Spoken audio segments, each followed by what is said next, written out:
Atur punika sanak kadang tani pemanfaat Imbalong. Posisi kula wonten melikan.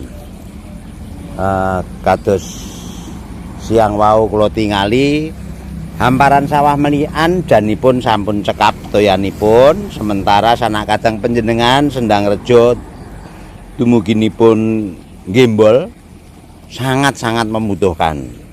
Ananging kula mboten mangertos napa masalah pintu aire rusak napa sanak kadang ingkang dereng sempet nglampet utawi nutup wonten tersier ingkang saking sekunder mriku.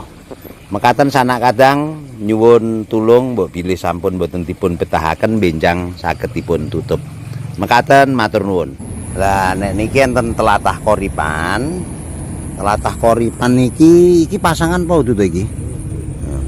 Nah, telatah Koripan niki sanak kadang kantun gedhekne irigasi tersier. Nanging toyane nggih taksih ageng sanget. Alhamdulillah.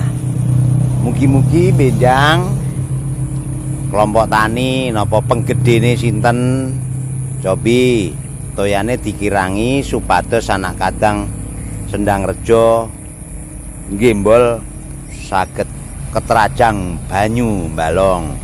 Mekaten matur nuwun. Dumugi tlatah Mbeji, mugi-mugi sanak kadang kula petani ing tlatah Mbeji sedaya pinaringan sehat waras. Menika nak yenaken toya. Oh. Tlatah Mbeji toyanipun kados mekaten. Mboten napa-napa, sing penting dipun manfaataken, dipun kontrol. Sak sampunipun cekap benjang isuk utuk umun-umun langsung nyang sawah ngindangi nek wis cukup ndang dibuntet. Amargi sanak kadang panjenengan sing enten Sendang Rejo Gombel Gembol niku betahaken nggih Lur. Matur nuwun niki kawontenanipun. Nuwun. Lah niki sampun dugi telatah Nayu, bolongan sing saking dhuwur ketok. Wah, ngedul kados ngoten. Matur nuwun sanget kanthi pamuji sanak kadang kula do sehat waras sing duwe hamparan sawah nang walor kene iki walor. Sesuk utuk umun-umun jekekal srantal niliki sawah-sawahe. Nek banyune pun cukup ndang dibuntet saking pintune supados sing medun nyang Sendang Rejo lan Gembol rada gedhe. Mekaten ya Lur, salam sehat petani makmur. Amin. Alhamdulillah sak kulone Adimas Bayu sing nguasani Hik Gapura Kedungombo. Mas Tarto, banyumu kemlontor tandur wis seminggu.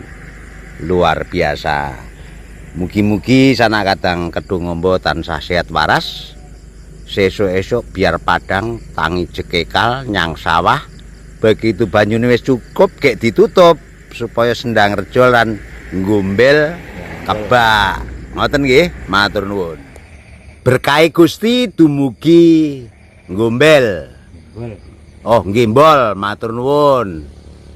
Kula nuwun Bapak Edi Suroso, Bapak Sutrisno anggenipun ngupadi toya. Alhamdulillah mboten ketang glintir-glintir saged nyebrang saetan puskesmas. Ananging kawontenanipun saluran kados mekaten.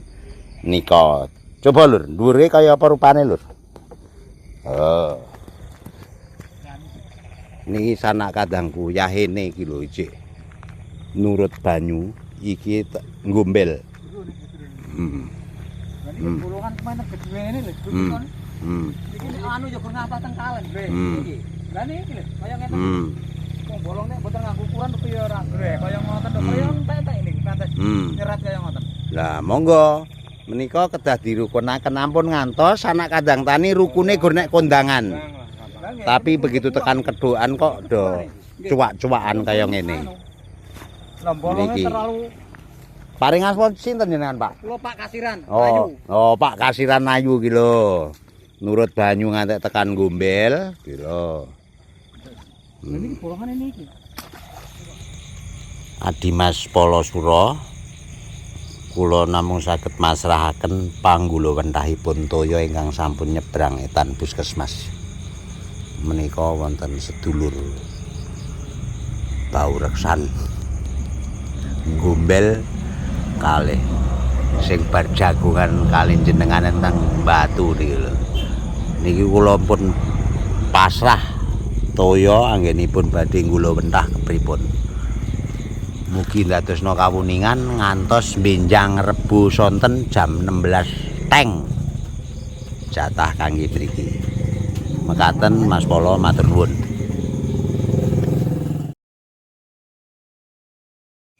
Pengen lihat kecepatan air, lihat daun. Di markas GP3A laju air masih luar biasa. Lihat daun. Demikian laporan penutup tepat di 22.30. Terima kasih.